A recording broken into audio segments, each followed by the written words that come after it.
Alright, so what's happening, fam? L.A.R. movement still moving. Book is entitled Lessons from a Non-Custodial Father at Amazon, Kindle, and Create Space.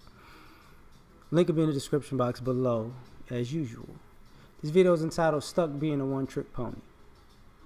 Like I said, I was watching a video and it made me think of these two topics. So, this is the other one. So, man was talking and he says, sometimes we get stuck in that thing that we got the most attention for.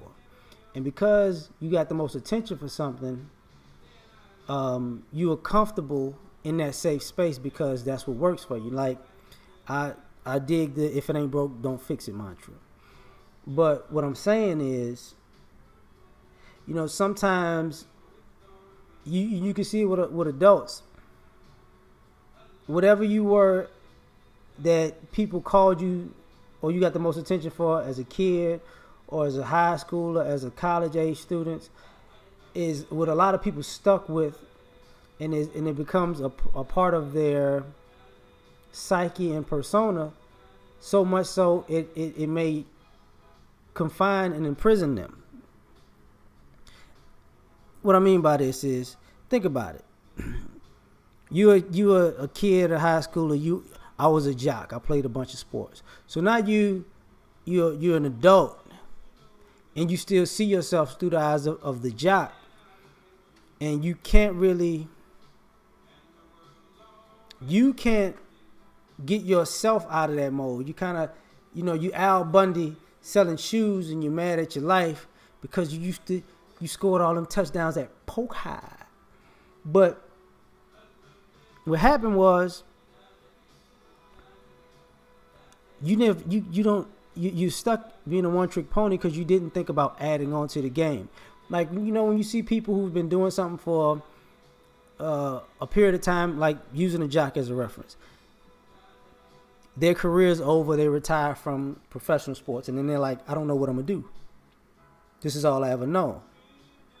Which means they got the most attention for this, but at the same time, when they were all in, they limited themselves, and now they may be in their 20s and 30s, and they have no idea who they are without that. You see it with attractive women. They got a lot of attention for being attractive, and they dove all into their beauty, and even if their beauty could fade, and they still use all the beautification tactics, but they don't realize, because they feel like they have nothing else. They didn't work on any other skills outside of looks and enhancing their looks. So you wind up with an empty shell, because when that time is up, and not the time is up, not the time for your life, but the season of that thing that got you the most attention is up. Now you started from square one because you're not a multifaceted person. Now I believe it's best to be balanced or well-rounded. But if you're balanced and a well-rounded person, and something you do gets you the most attention and gets you the most accolades and gets you the most money and beefs up your legacy, it's understandable that you continue to do that. But what happens is you're well-rounded, so you actually reach out into different things. Because you realize, you can be that for a season or be known for that forever. That's not the totality of who you are. So you won't make yourself a one-trick pony. People could say, oh, they're great at this, they're not so good at this, but this was kind of cool. Like they know you as a layered human being.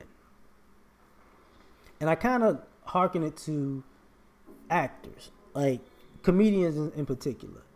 Comedians are known to be comics on stage, but a comic winds up being just an actor, But when you look at most comedians, because they have the stand up comedy and then they act in movies. Out of the majority of the times, comedians have the widest range of actors. You're just so accustomed to them being funny, you never think about the depth of their personality and the types of emotions that they can tap into. And there used to be a time where comedians would just, they can make great characters because they're comedians, they're animated, they can take on a different personality. But they can make great villains because they're comedians and they can take on a great darkness. You know what I'm saying? So, and sometimes they can take on a very complex role. Like when we think about actors outside of like some of the greatest actors of our time, which may be 5 people, 5 to 10, depending on who you're talking to. If you have a list of 10 to 20 actors, I would bet that half of your top 10 is comedians. Because when you think about it, you be like, man, who, they played this, they played that. You be like, damn, they did do that.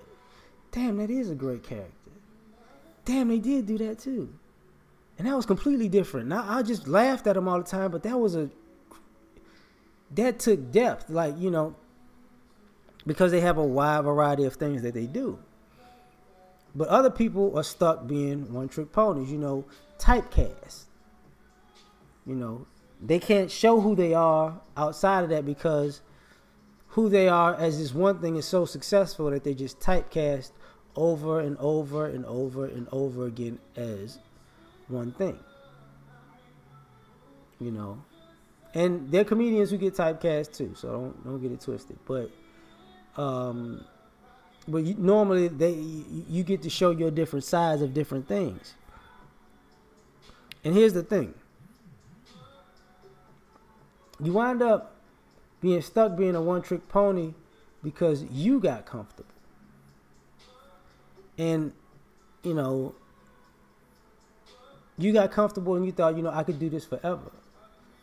I'm gonna be on top forever. They love me forever. And nothing lasts forever. It's very inspiring when I go into the grocery store and I see like that Paul Newman salad dressing. Like for some of y'all who don't know who Paul Newman is, look him up. But how he go from doing what he was doing to salad dressing? Because, that it was a side hobby of his in his career. So, Diddy, I'm a producer. I'm a business owner. I'm a dancer. But now, I throw the best parties and parlay that into being alcohol branding. That foresight is ingenious to a degree, because now you don't just know him for one thing. You remember he used to be Shiny Suit Man, right? But you don't think about him as Shiny Suit Man because you see so many different sides of him because he's not a one-trick pony,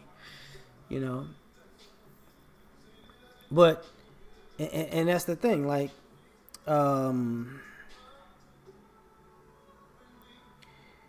we don't realize it sometimes. Like, we really don't, like, I like Babyface, but he's always considered just a soft, sappy, love music making guy. So, and he does that better than a lot of people. Like, he's all-time great songwriter. But you don't see the variety of person. You can't think of him as something other than the love song guy. You know what I'm saying? You don't, and love is a good topic, don't get it twisted, but you don't see him making political music or just fast-paced dance music, or you know what I'm saying? Like, you don't see the range there. And some people say, yo, you stick with it, whatever. Like, even one of my favorite artists is LL Cool J. People forget that he was getting, it was like sacrilegious when he made I Need Love back in the 80s. That's not something rappers were supposed to do. But that opened up a whole nother lane so you could see him differently. And a lot of us don't realize, like, some people are like the I forgot what the enforcers on the hockey team. Like some of y'all don't realize because y'all don't watch hockey. I don't watch it like that either. But some of these guys are enforcers, just like in like basketball. The dude that played for the Jaja that played for Golden State, he really can't play, but he in there to be dirty and hurt people. Well, that's like that. That's the guy that's in hockey that goes to fight people all the time. You know, they aren't looked at for their skill. They're just a brute to intimidate people, and it sucks because you know now they're pigeonholed in that position, and if they lose fights, then they're not worth anything on the ice because that's all they're there for. They're not there to defend. They're not there to score. They're not there to pass. You get what I'm saying? They're not there to facilitate offense or defense. They just there to fight. And you know, when you stuck in that box of being a one-trick pony, like I said, it can imprison you. And a lot of us don't think about it like that. We just, you know, kind of ignore that. And I'm just saying, be more multifaceted because I don't think you want to be stuck being a one-trick pony because it's comfortable for you because that season will end. So we out.